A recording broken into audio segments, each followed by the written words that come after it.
made Mauricio Pochettino's Tottenham one of the most exciting sides in the Premier League. High-intensity pressing, rapid transitions, aggressive attacking football, and a clear tactical identity helped transform Spurs into genuine title contenders during his time at the club. With a talented squad that featured the likes of Harry Kane, Son Heung-min, Christian Eriksen, and Dele Alli, Pochettino built a team that could dominate opponents without the ball before exploding forward in transition. In this video, we'll recreate Pochettino's Tottenham tactics and break down the formation, player roles, pressing structure, and attacking movements that made a Spurs side so effective.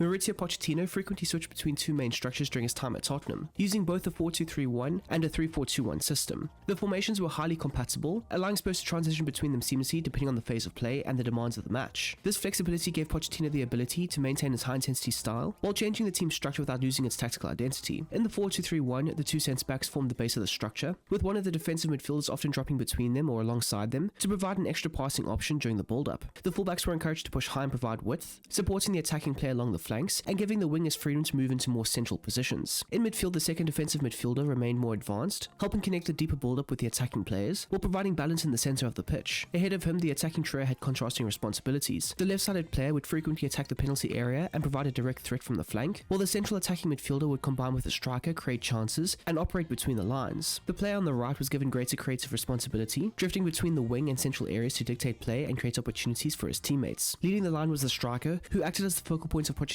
attack. He would look to stretch the opposition with intelligent movement, link play between the attacking midfielders, and constantly attack goal-scoring positions. The ability to shift between the 4-2-3-1 and the 3-4-2-1 allowed these attacking movements to remain fluid, giving Tottenham multiple ways to progress the ball and break down opposing defenses.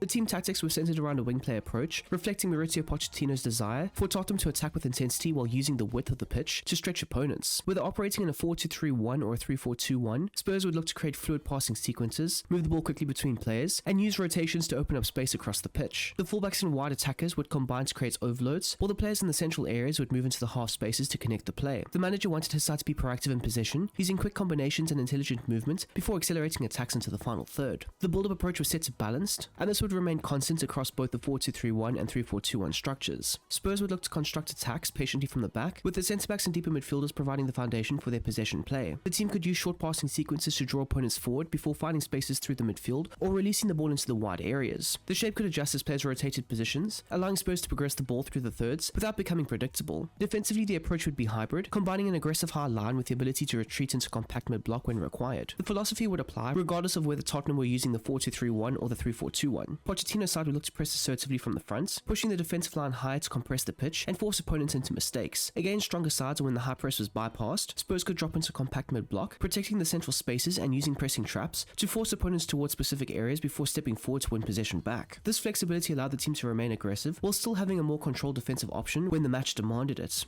The man between the sticks was Hugo Lloris, who was deployed as a build-up ball-playing keeper and played an important role in Pochettino's approach. Lloris was trusted to help Tottenham construct attacks from deep, offering himself as an additional passing option and helping the centre-backs maintain possession through short controlled passing sequences. His distribution allowed Spurs to remain composed when building from the back, with Lloris looking to find defenders or midfielders and help move the ball through the thirds. However, he was not restricted to short passing, especially when opponents pushed their press higher up the pitch. In those situations, Lloris could use his range to play longer passes towards the forwards or wide areas, allowing Tottenham to bypass pressure and quickly transition into their attacking shape. The back four of Danny Rose, Jan Vertonghen, Toby Alderweireld, and Kyle Walker were essential to Pochettino's system, providing the defensive stability and athleticism needed to play with an aggressive high line, while also supporting the team's possession and attacking play. The two fullbacks being Rose and Walker were both deployed to support attacking wingbacks, giving the side reliable outlets on either flank. They would push forward to support the wingers, provide width, and create overlapping runs to help stretch the opposition's defensive shape. Their pace and energy allowed them to get up and down the pitch, combining with the attacking players to create crossing opportunities and overloads in the wide areas. When possession was lost, both were expected to recover quickly, track opposition runners, and return to the defensive line, which was particularly important given Pochettino's high-intensity pressing approach. The two centre-halves being Vertonghen and Alderweireld operated as defensive ball-playing defenders, providing the foundation of Tottenham's build-up from the back. Both were expected to remain composed in possession, circulate the ball between themselves, and look for progressive passes into midfield or towards the wide players. Vertonghen could step forward with the ball when space opened up, while Alderweireld could use his excellent passing range to switch play or find attackers further up the pitch. Defensively, their positioning, anticipation, and ability to defend space behind the midfield midfield were crucial to maintaining the high line while allowing the rest of the team to press aggressively. The perfect pairing of Eric Dyer and Moussa Dembele provided the balance and control needed to maintain the central areas of Pochettino's Tottenham. Dyer was deployed as a defensive centre-half, giving him the responsibility of dropping deeper when required, in order to support the centre-backs and strengthen the defensive base. He would protect the central spaces, track runners, and provide cover when the fullbacks pushed forward. In possession, his positioning also gave Tottenham an additional passing option at the back, helping the team safely circulate the ball and maintain their structure. Dembele operated as a deep-lying playmaker with a build-up focus, and was crucial to progressing the ball through the midfield.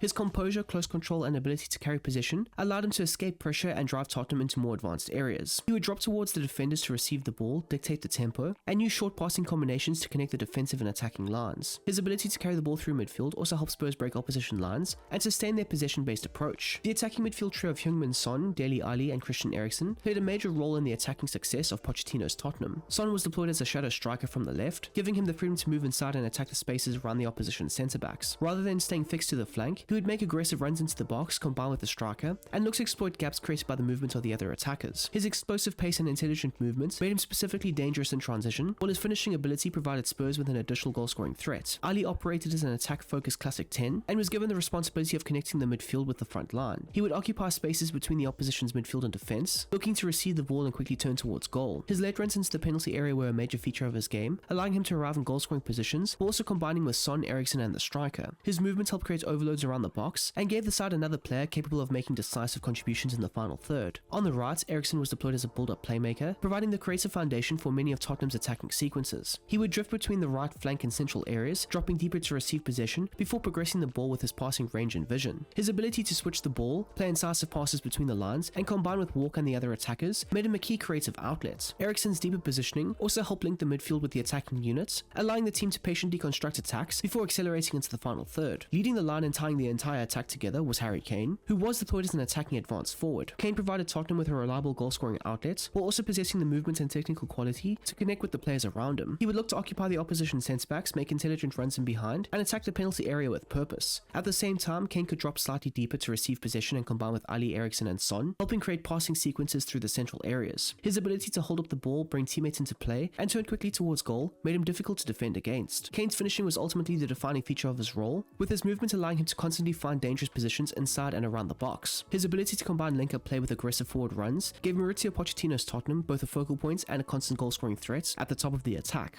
When switching to the 3-4-2-1 system, several player roles would remain unchanged due to the similarities between the two formations. This allowed Spurs to transition between the two shapes without disrupting the team's overall tactical identity or the relationships that made the system work. However, Eric Dyer's role would change when Tottenham switched to a 3-4-2-1, with him moving between the two centre-backs as a build-up ball-playing defender. From these deeper positions, Dyer would help form a back three and provide an additional passing option during the first phase of possession. His positioning allowed Vertonghen and Alderweireld to spread wider, creating more space for Tottenham to play out from the back. Dyer would receive possession centrally, circulate the ball between the defenders, or step forward progressively to pass into midfield. His role would also give Spurs greater security during the build-up, allowing the wingbacks to push higher and provide width. With Eriksen moving into midfield, he would take on a build-up deep-lying playmaker role, allowing him to influence the game from deeper positions. Rather than operating primarily between the lines, he would drop closer to the defense to receive possession and help Tottenham progress the ball through the early phases of build-up. From the deeper areas, Eriksen's vision and passing range would allow him to dictate the tempo, switch play towards the wingbacks, and find the attacking players with incisive passes. He could also move into wider areas where needed to create passing angles to help Tottenham escape pressure. His deeper positioning would give Spurs greater control in possession, while still allowing him to step forward to influence the attacking phases once the team progressed up the pitch. In the 3-4-2-1 structure, Danny Rose and Kyle Walker would move into wide midfielder positions with a support focus, giving Spurs a strong presence on both flanks. Rose would look to advance along the left side, combining with the attacking players and offering an outlet for the switches of play. He could move forward to support attacks, deliver crosses, and make overlapping runs, while also remaining disciplined enough to recover into his defensive shape when possession was lost. Walker would perform a similar role on the right, using his pace and energy to cover the flank and support the side's attacking combinations. He could push forward when space was available, link with Eriksen and the forwards, and provide crosses and cutbacks into the box. His recovery speed was also crucial defensively, allowing him to quickly track back and help protect the wide areas when Spurs transitioned into their defensive shape. The final role adjustment was Dele Alli, who operated as a classic 10 with a versatile focus. While his main responsibility remained in the central attacking areas, he would also have the freedom to drift into the wider positions when required, helping Tottenham create overloads and providing another passing option for the players around him. Ali would remain a key attacking figure, looking to receive between the lines, combine with Eriksen and Kane, and make intelligent runs beyond the striker. His ability to move across the pitch would make him difficult for defenders to track, while his willingness to arrive late in the box would continue to provide an additional goal-scoring threat. This flexibility allowed Ali to link play with the midfield and attack, while still maintaining his importance as one of Tottenham's main attacking outlets.